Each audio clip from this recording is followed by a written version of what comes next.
There was 6 of us and we lost $500 each. So the guy, his name was Chris Baller. Chris Baller made $3,000 for nothing. Airbnb, the hip way to travel, especially for young Australians on a budget. It allows you to have a more localised travel experience and gives you much more space for much less money. The site, which puts trust as one of its key pillars, seems perfect at a glance. But is it really as safe and secure as the creators are making it out to be? So about 3 years ago, we were travelling to Europe, a group of friends, and we'd pre-booked most of our accommodation beforehand. We were going to London and we changed around our times a little bit. So we ended up cancelling our accommodation and we thought Airbnb would be a good option because there was a large group of us. I think there was about 6 or 7 of us. So we thought it'd be a good option because obviously you can rent out an apartment or something, it'd be a bit cheaper, more cost effective, and it was the end of the trip as well. So we were looking on Airbnb, trying to find something that was, not too expensive, but in a good location. And we found something that was a great location, good price. And then we started speaking to the guy, and then he's like, yep, just pay me through here. It's got to be done for this time, or blah, blah, blah, whatever he said. And then we did. So we ended up paying him directly. And so we thought, yeah, all good. So that was like 3 days away.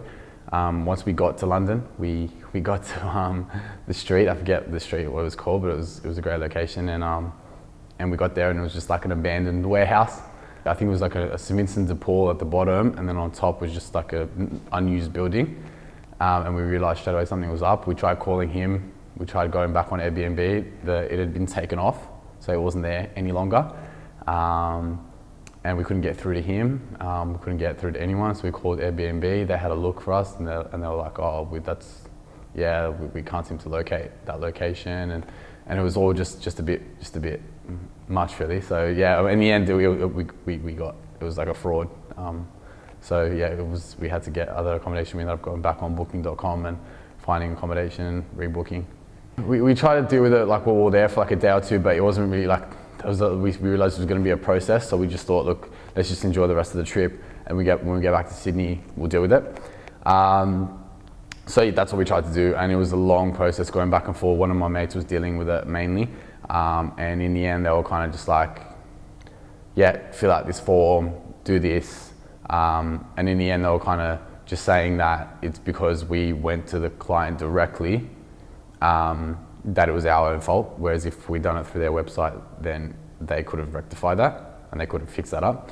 But our argument was that, yeah, like we understand that, but we found him on their website. So does that mean that anyone can just go on their website and put up a fake address and then, use that as a scam and then talk to clients directly and, work out some better deal or something, whatever they do in that situation, and then that's it. So and then we argued that and they kind of understood, but then they just kept making it a long process, and in the end we just gave up, really. And we weren't gonna, the next step would have been to hire some kind of legal counsel, and we just didn't want to go there, so we just took the hit, and that was it, really.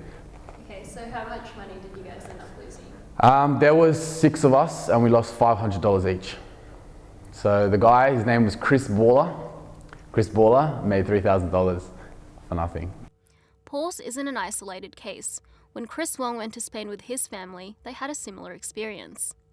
So my Airbnb experience happened about at the beginning of 2016, when my family, we were going on a trip to Madrid, Spain, and basically what happened was we booked the trip on Airbnb, and we saw this place this guy was renting out, and we thought that looks really good, so we messaged him and we sent all the details about when we wanted to go, how long we're staying for, and everything like that.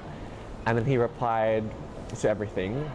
But then when it came to the money, he said that would it be possible for us to transfer him in his private account rather than go through Airbnb, because he said there was some problems that happened with the money before. And so we thought, okay, why not? We'll just send it to him. He seems all right. Little did we know that that's the first rule of Airbnb: do not send anyone money through their own private account. This is the first time our family have ever used Airbnb before. And so we messaged him and we sent the money to him in his private account.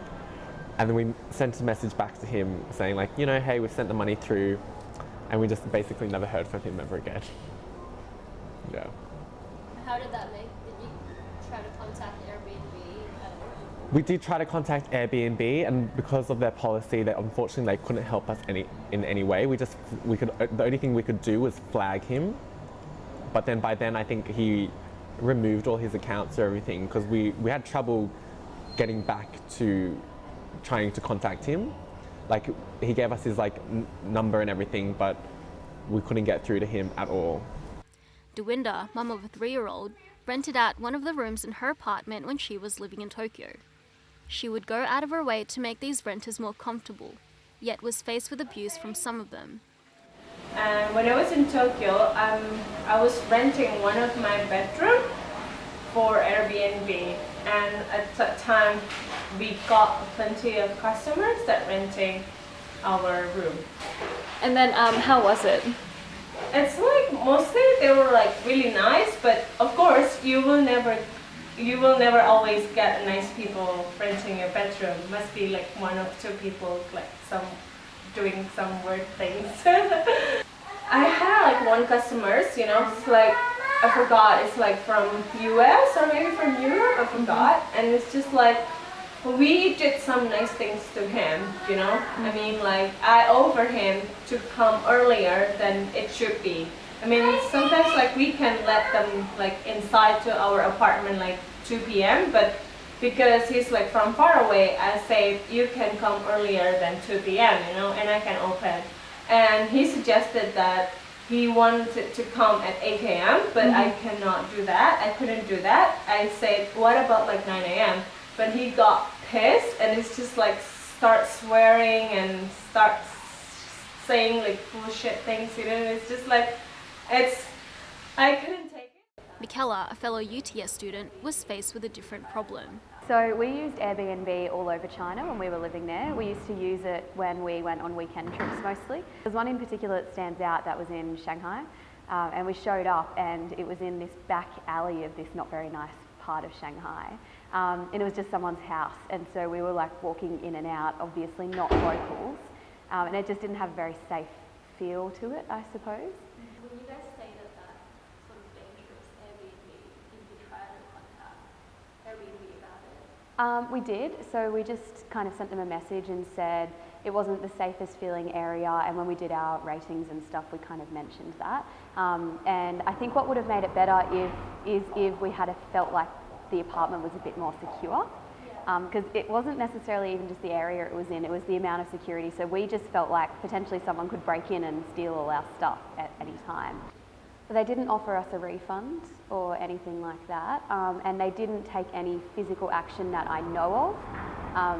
They may have suggested to the owner that he upgrade his security, but as far as I'm aware, they didn't take any action as such.